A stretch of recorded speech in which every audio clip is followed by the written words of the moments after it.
Samantala, kabilang naman sa mga dinayo ng ating mga kababayang namamanata at nais magnilay-nilay nitong Holy Week ay ang lalawigan ng Quezon. Bukod sa pamosong kamay ni Jesus na matatagpuan sa Lukban, may isa pang lugar sa lalawigan na maaari kang magbalik-tanaw sa naging buhay ni Jesucristo. Ang makabuluhang paglalakbay sa Mountain of Faith ng Macalelon, Quezon, silipin natin sa ulat ni Benj Bondo. Para sa ilan, ang tag-init ay hindi lamang panahon ng kasiyahan at bakasyon.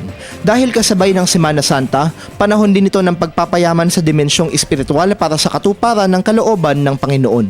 At kung naghahanap ng iba pang mapupuntahan para sa pagbubulay refleksyon, isa sa mga magagandang destinasyon ang bayan ng Macalelon sa lalawigan ng Quezon. Matapos ang 5 oras na biyahe mula sa Maynila, matatagpuan dito ang Mountain of Faith.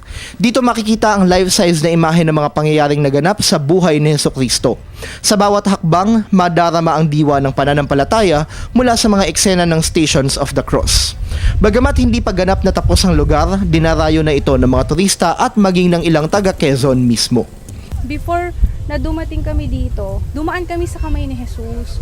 And then, mapapansin ko lang din na pagdating doon sa mga ribulto, of course, syempre maganda siya kasi life-size siya. Although, hindi pa tapos yung place, pero I think na kapag na-develop tong lugar na to, maraming pupuntang mga turista. Timing yung place, yung view maganda. Very touching at saka makakapag-reflect ka. Yung nababasa mo sa Bible, makikita mo dito yung mga statue. 2010 ang simulang ipatayo ni Mayor Nelson Traje ang lugar na nagmula sa isang kwento ng himala at inspirasyon. My right move. So practically I was thinking so much now, why did this happen to me? And then later on, after the biopsy, it was found out that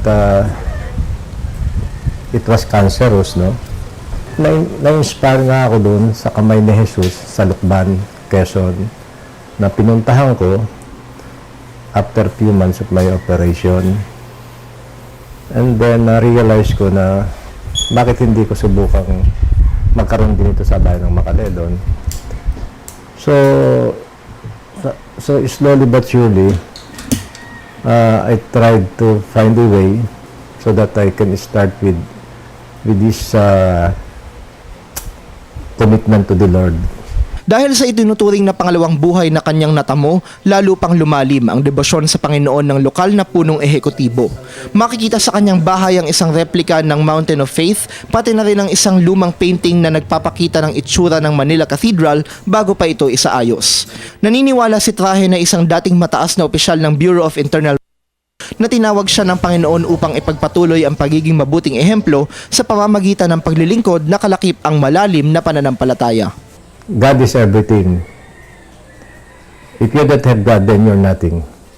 Wala sa kalingkingan ng mga paghihirap na ating nararanasan ang mga dinanas ni Jesucristo para sa kapatawaran ng ating mga kasalanan. Ito ang mensaheng nakapaloob sa mga estatwang ito na matatagpuan dito sa Mountain of Faith sa bayan ng Macalelon sa lalawigan ng Quezon. Kaugnay nito, nananawagan ang lokal na pamahalaan ng tulong sa mga mamamayan para sa pagsasaayos ng lugar, hindi lamang bilang isang tourist destination, kundi upang maging sentro ng kultura at relihiyon.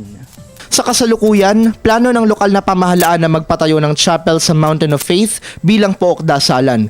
Isang donation box ang inilagay para sa mga nais tumulong para sa pagpapaganda at pagsasaayos ng lugar. Para sa Telebisyon ng Bayan, Benj Bondok, Macalelon, Quezon.